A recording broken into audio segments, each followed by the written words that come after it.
Sinjok, Greenland.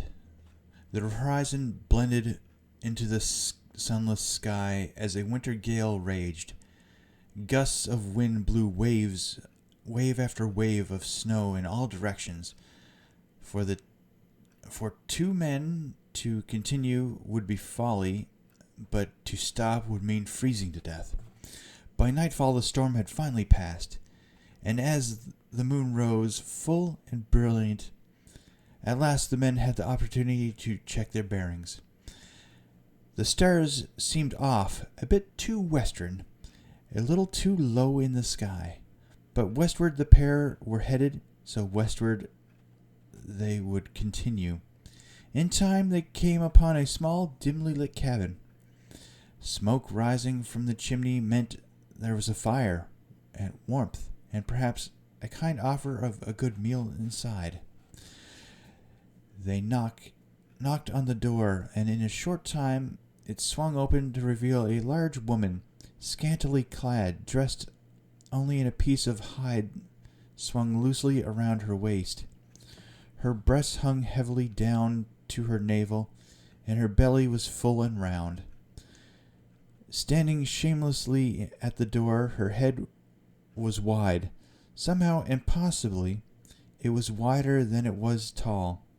Her nose, merely two broad nostrils, large black holes below her mass of wide-set eyes. She looked at the men up and down, as if sizing them up. The corners of her full lips turned up slightly as she pulled her lower lip in and then slowly released it, while her broad tongue wetted her upper lip to reveal a broad gaped tooth smile. She invited them in and offered them a seat at her table. She turned to the fire and ladled out 2 generous helpings of stew from the big pot. As she turned, parts of her body swung about and clapped against other parts. 2 dead sculpin fish dangled down between her heavy thighs, swinging back and forth as she crossed the room. Her large eyes and broad smile flashed as she placed the meals before them.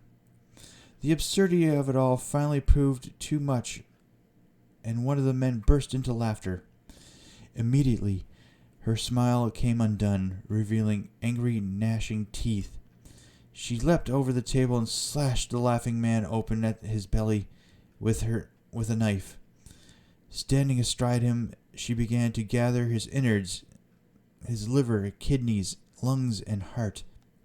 The second man stood frozen in frozen astonishment. She gave a hearty whistle, and the pot where the stew had been cooking scurried across the room to act as a repository into which the laughing man's organs were casually tossed. Her kindness repaid in meat and blood, if not repaid in kind.